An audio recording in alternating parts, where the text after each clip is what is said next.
Assalamualaikum warahmatullahi wabarakatuh. Selamat pagi, siang, subuh. Perkenalkan, nama saya Muhammad Nuno Hadianto dengan NIM 2309116081, kelas B angkatan 23. Oke, hari ini saya akan melanjutkan tugas SO ya. Mini project SO itu kan ada dua. Yang pertama itu yang CPU OS simulator, yang kedua itu visualisasinya. Kayak apa sih cara kerjanya itu? Oke, pertama-tama kita buka Paint ya, Microsoft Paint. Nah, terus yang mau saya jelaskan yang pertama kali itu FCFS ya. Ini FCFS. Oke, apa sih FCFS tuh? FCFS tuh kepanjangan dari first come first serve ya. Maksudnya itu dia bekerja dengan cara memilih proses yang masuk dahulu untuk segera ditangani. Nah, kalau ada suatu proses tiba dengan waktu yang hampir bersamaan, dia tuh nentukannya berdasarkan ID. Contohnya tuh kalau angkanya tuh lebih kecil. Contohnya gini. Ini anggap aja di sini tuh ini ya. Ini prosesnya ya. Ini proses. Ini saya ketik dulu di sini. Ini proses. Terus di sini priority.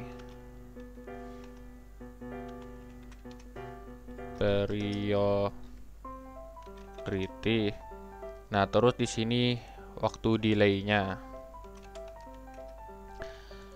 Nah, ini kita sudah buat ya, contohnya tuh ada namanya proses P1.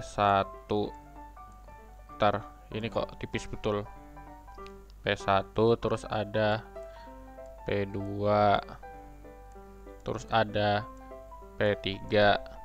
Nah, masing-masing proses ini ada prioritasnya, ada yang 2, 4, dan 1. Terus setiap prosesnya ada waktu delay-nya untuk dikerjakan oleh program. Yang ini 0, yang ini 2, yang ini 1. Nah, kan FCFS tadi itu kan yang masuk dahulu. Ini prioritinya 2, delay-nya 0. Oke. Terus ini prioritasnya 4, delay-nya 2. Nah, ini pasti akhiran ya.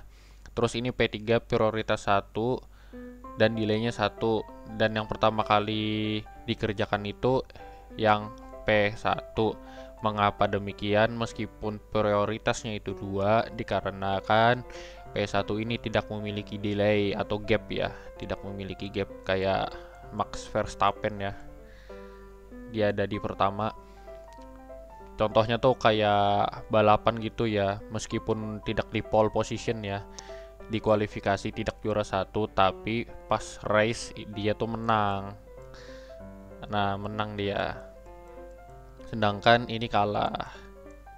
Meskipun dia prioritasnya 1 tapi delaynya 1, kalah dia. Oke, selanjutnya itu ada yang namanya sorters jobbers. Kita hapusi dulu. Kalau sorters jobbers tuh dia proses yang memiliki waktu burst. Burst tuh detik ya. Penggunaan CPU lebih singkat akan ditangani terlebih dahulu. Ini saya S F S J F ini ya. Ini kita buat lagi. Aduh, kenapa dihapus semua? Alamak, nggak bisa kontrol ya.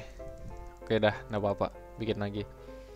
Di sini prosesnya lagi. Terus di sini priority.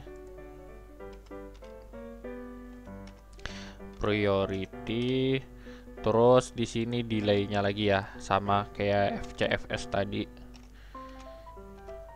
Oke. Di sini ada tertera apa ya? Di sini ada P1. Ini kita ubah yang gede dah. Di sini ada P1. ada P2, ada P3. Terus di sini ada 1, delaynya 0. Wow, ini cepat betul ya. Terus ini ada 1, delaynya 2. Terus ini ada 2, delaynya 0. Nah, tadi kan katanya si shortest job nih, dia memiliki waktu burst penggunaan CPU lebih singkat akan ditangani terlebih dahulu. Sebenarnya sama aja sih sama FCFS. Berarti yang pertama kali dilakukan itu pasti ini. Lalu ini, meskipun prioritasnya 2, lalu ini. Ini yang paling akhir ya. Mengapa begitu? Karena delaynya ada 2 meskipun prioritasnya 1. Oke, sekarang kita coba round robin. Kita coba round robin ya. Kalau round robin nih, kayak contohnya tuh kayak gini. Ini contohnya tuh ada 3 bulatan. 1, 4 aja deh. 2, 3, 4. Ini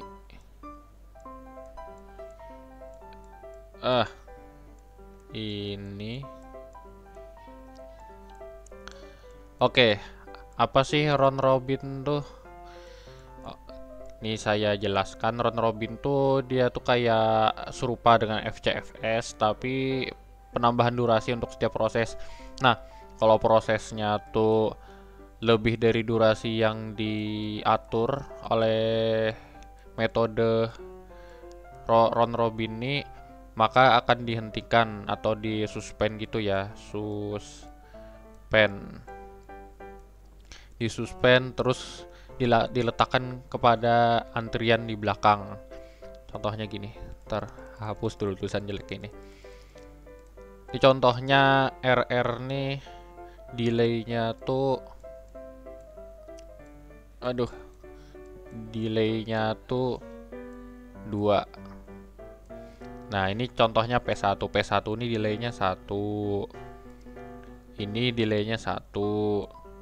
Nah, ini delaynya 3. Ini delaynya 2. Otomatis ini program selesai. Ini program selesai. Ini program tidak selesai. Nah, ini program tidak selesai, dilanjutkan ke program selanjutnya. Begitu. Dia tidak selesai, tidak bisa, kecuali dari metode RR-nya nih delaynya diubah jadi 33 ya.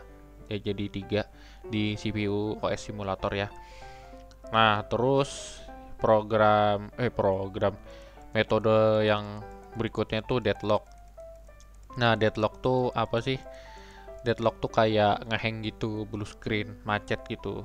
Dia tuh kayak keadaan suatu proses yang banyak gitu ya. Ketika tidak ada proses yang dapat melanjutkan tugasnya dikarenakan tiap proses itu saling menunggu proses yang lainnya karena sumber dayanya tuh dipakai untuk menghasilkan suatu event gitu. Nah, bahasa gampangnya tuh ya ngehang gitu. Contohnya tuh kayak gini. Kita hapus dulu gambar jelek ini. Aduh, penghapusnya kok kecil ini. Ini kita hapus dulu ya. Oke, sudah bersih ya. Ya tuh kayak gini nah. Ini. Hop. Nah, baru bagus gambaran. Terus ini lagi. Habis itu ini lagi. Nah, anggap aja ini tuh sumber daya ya. Ini sumber 1. Terus ini P1 ya, proses 1. Ini sumber 2. Ini sumber 2. Ini proses 2, P2. Terus dia tuh kayak gini ya, saling terconnected ya. Ini, nah gitu. Mohon maaf ya, gambarannya jelek. Ini lagi. Wah, terus ini lagi,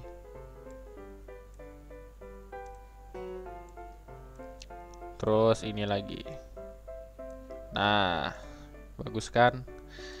Nah, dia tuh kayak apa ya? Proses satu ini dia menunggu sumber daya 2. Dia menunggu ini. Gini ya, menunggu mana ini? Bruce. Anggap aja M ini menunggu.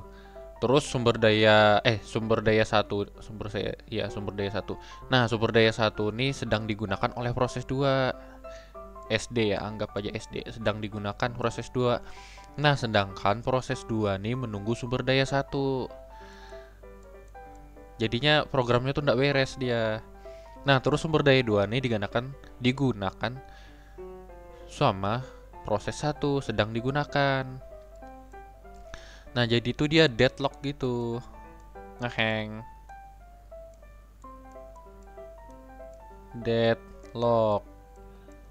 Nah, jadinya ngehang dia karena proses 1 sedang menunggu sumber daya 2. Nah, sedangkan sumber daya 2 itu sedang digunakan oleh proses 2 dan proses 2 menunggu sumber daya 1. Begitu. Oke, sekarang kita coba multi threading ya. Ini biar cepat aja, Ctrl Z aja. Aduh. Nah, kalau multi threading tuh dia tuh kayak gini. Ini contohnya program 1. Ini kita ketik program 1. Program 1. Ini tulisannya gedekan dah. Program 1. Aduh. Alamak. Ya, anggap aja program 1 ya. Nah, multi threading tuh kayak konsep program untuk menjalankan tugas lebih dari satu secara paralel. Ini contohnya program 1 ya. Ini anggap ntar jelek betul ini. Program 1. Nah, ini kan bagus. Nah, program 1 tuh dia gini. Dia tuh menjalankan, kan biasanya program tuh menjalankan satu aja kan. Single threaded lah istilahnya tuh, single threaded. Nah, single threaded. Nah, gitu kan. Nah, dia tuh menjalankan kayak gini. Ada yang namanya code.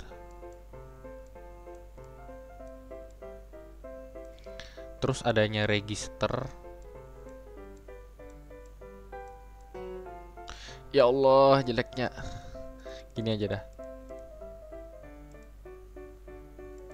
Dia tuh ada yang namanya code,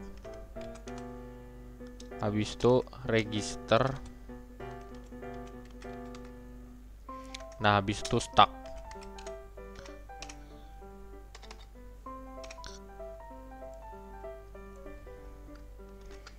Nah, biasanya program tuh cuma mengerjakan satu tugas saja, tetapi karena ada teknologi multi threading, tapi prosesornya harus support juga ya, dia bisa menjalankan, biasanya itu kan single threaded process, tapi dia bisa memproses multi threaded process atau untayan-untayan yang banyak. Jadi dia bisa gini dan bisa gini. Fungsinya apa? Buat efisiensi waktu, jadinya cepat. Contohnya tuh kayak gini ya. Kita buka Task Manager. Nah, ini kan i7 ya, generasi 3.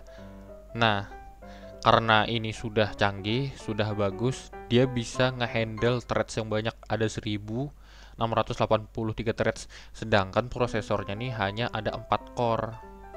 Itu fungsinya teknologi multi-threaded, dan dia bisa memproses sampai 145.